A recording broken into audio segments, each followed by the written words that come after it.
Pahayag din sila. Respeto ko po yan.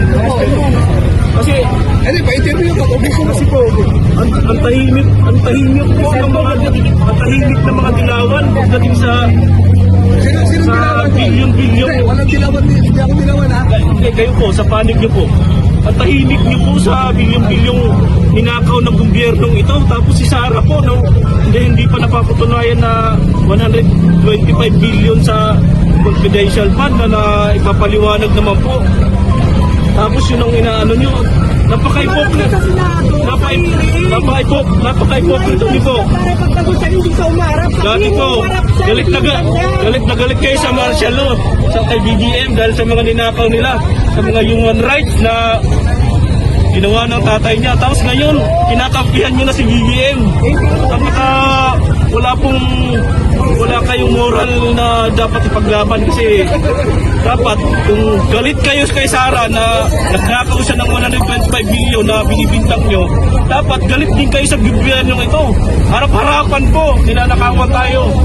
Malinaw po yung flood control na ninakaw ng gobyernong ito. Nagsimula Tapos ang natatahimik po. nung kamao ni Duterte, tama? Ito po, Nagsimula nagsalita na po si Saldi ko. Si Romualdez, ayan na po. Napakatanga na pong ng mga Pilipino kung maniniwala tayo sa gobyernong ito. Ayan na po, magsasalita na si Saldi ko, pinipigilan nilang umuwi. Si Romualdez, ayan na po. Kasi iniipit siya kaya wala pong... Paano niyo po nalaman sir na iniipit si Saldi ko? Ano po? Paano niyo po nalaman na iniipit si Saldi ko na para umuwi Malinaw dito? po, hindi Meron ba kayong ebidensya, Hindi sir? po tanga mga Pilipino. Pero sir, meron kayong ebidensya po. Para paniwalaan na ito, 73 million nga lang pinapasuli ng COA. Wala pang final kailangan pa sa Supreme Court. Tapos galit na galit ko kay Sara na hindi pa po final ang ng COA para dun sa confidential fund. Tapos sinuhusgahan niyo na si Sara. Tapos ang tatahimik niyo sa bilyon piso na flood control. Ang linaw-linaw po. Dami mga kontraktor na mga sabit. Napaka-hypocrite naman po natin. Bago tayo magbato ng kapwa natin, linisin muna natin sarili natin kung tayong napaka-hypocrite po. Lalo na po walang galang na po sa mga taong simbahan. Tayo po ay nagtuturo ng sumunod ang ating mga mamamayan sa tamang landa. Ito po, malinaw po, ang tahimik niyo po. Dati, never again sa martial law, ngayon. Why not?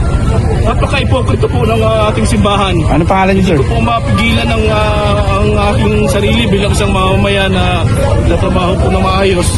Kasi hypocrite po ng mga lipunan ngayon. Hindi po patas.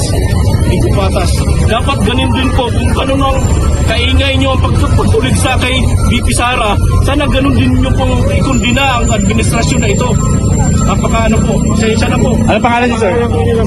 Pangalan din. Ano lang po kasi Hindi, ano na lang, nickname mo? Ano pangalan sir? Pangalan na lang. persecution lang po ito. Persecution lang po ito. Persecution lang po ito sa mga kumakalaban sa gobyerno. Hindi po ito. Tingin niyo po ba walang saysay, walang isis yung charge? Wala po, makita nyo naman po. Makita nyo naman po ang witness nila si Madriaga.